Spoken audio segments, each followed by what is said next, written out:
Class में पढ़ता था, हमारे स्कूल में टाट बिछा करते थे। आपके भी यहाँ बिछते होंगे उस समय पे। और उस जमाने के अंदर जब 5वीं 6ठी के रिजल्ट जब बोले जाते थे तो प्रार्थना होती थी सुबह, और प्रार्थना में ही रिजल्ट सुना दिए जाते थे 5वीं 6ठी क्लास के। इधर भी सुनाते थे।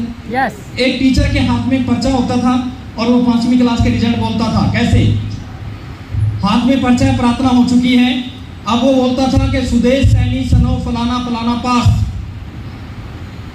ऐसे बोलते थे इधर। और बच्चों की एक्साइटमेंट पता क्या होती थी? बच्चे ऐसे रहते थे क्योंकि उनका नाम बोलना था कि पास होगा कि फेल, ऐसे। अब सुदेश सैनी जी तो पास हो गए, पलौती मार के बैठ गए। अब मैं भी ऐसे, विपिन राठी सनो फलाना फलाना पास, और ये पलौती मारते बैठते चले गए जो पास हो रहे हैं। अब उससे पहले ऐसे धक धक हो रही है, मेरा भी नंबर आना था, मैं ऐसे साबुद्दीन खान सनो अब्दुल हमीद फेल। सारा दिमाग हिल गया। मैंने कहा नहीं, सुदेश जी भी पास हो गए, विपिन भी पास, मेरे सारे दोस्त पास, मैं फेल। क्योंकि मेरा दिमाग एक ही चीज में चलता था। हमारी एक मैडम हुआ करती थी सुशीला, वो बोलती थी आज मेरे कमरे पे पालक कौन दे के आएगा, तो सबसे पहले मेरे हाथ खड़े होते थे। मैं स्कूल में अपने टीचर को पहुंचाता रहता था कमरे पे, स्कूल में कम। हाँ, लेकिन ड्रीमर बहुत बड़ा था, ये आज मेरे को पता लगा। तो दोस्तों मैं फेल हो गया। और हमारे यहाँ पे एक परंपरा थी, जब रिजल्ट बोले जाते थे तो 1 महीने की छुट्टी पड़ जाती थी, जून की छुट्टी। तो जैसे ही छुट्टी हुई सारे बच्चों ने चिल्लाना शुरू कर दिया, मैं पास हो गया, मैं पास हो गया। अब मैं ऐसे करता चल रहा हूँ कि यार तू तो फेल हो गया, घर जाके ठुकाई होगी तेरी। अब उस जमाने में नहीं डरते थे माँ बाप, दोनों हाथों से ठोकते थे, साले तू फेल क्यों हुआ।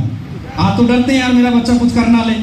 उस जमाने में ऐसा नहीं था, लट एक तरफ तो मास्टर रखते थे और दोनों हाथों से ठोकते थे, इधर घर वाले इधर वो। इसलिए मामला तो मेरे को डर लगा, तो मेरे दिमाग ने काम किया कि साबुद्दीन 1 महीने की छुट्टी पड़ चुकी है, साले तू 1 महीने तो बच ही सकता है। तो मैंने भी चिल्लाना शुरू कर दिया, मैं पास हो गया, मैं पास हो गया, मैं पास हो गया। अब हमारे यहाँ पे क्या था, बच्चे मिठाई खरीदते थे, टीचर को बांटते थे, डब्बे देते थे। मैं भी दौड़ता दौड़ता अपनी माँ के पास गया। मैंने माँ को कहा कि माँ मेरे को पैसे दो, मैं पास हो गया। मेरी माँ भी चौड़ी हो गई, मेरा बेटा पास हो गया है। अब मेरे को तो पता था मैं फेल हूँ, लेकिन 1 महीना निकालना था मेरे को। मेरी माँ ने मेरे को पैसे दिए, मैंने मिठाई का डब्बा लेके अपनी सुशीला मैडम को दे दिया।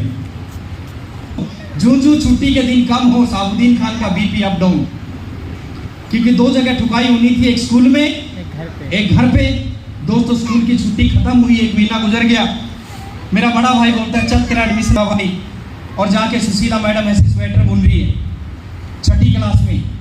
बोलते हैं कि मैडम साहब, उसने एक बार मेरी तरफ देखा और फटाक से रजिस्टर में 6ठी क्लास में मेरा नाम लिख दिया। मैं बड़ा हैरान हुआ कि साले तो फेल हुआ था, 5वीं क्लास एडमिशन होना चाहिए था, तो पास कैसे हो गया। तो ये चला, मेरा कॉन्फिडेंस लेवल इतना हाई था, ने मेरा नाम 5वीं क्लास की बजाय 6ठी क्लास में लिखवा दिया। दोस्तों इस तरह का आज हम किसी को प्लान दिखाने जाते हैं, ऐसे जाते हैं जैसे हम उससे भीख मांग रहे हो। भाई साहब ये कर लेगा तो मेरा 15 पूरा हो जाएगा, ये कर लेगा तो मेरा 70,000 पूरा हो जाएगा।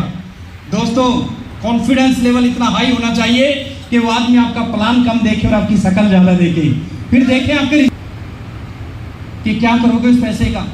एक जमाना था हम लोग देश विदेश के बारे में सोचते थे। आज मैं अपने सीनियर को बताना चाहता हूँ, सुदेश सैनी जी को, विपिन को और अपने सभी सीनियर को। अभी पिछले सप्ताह इंडोनेशिया का एक टूर गया था गामा ओरिजिनल की तरफ से।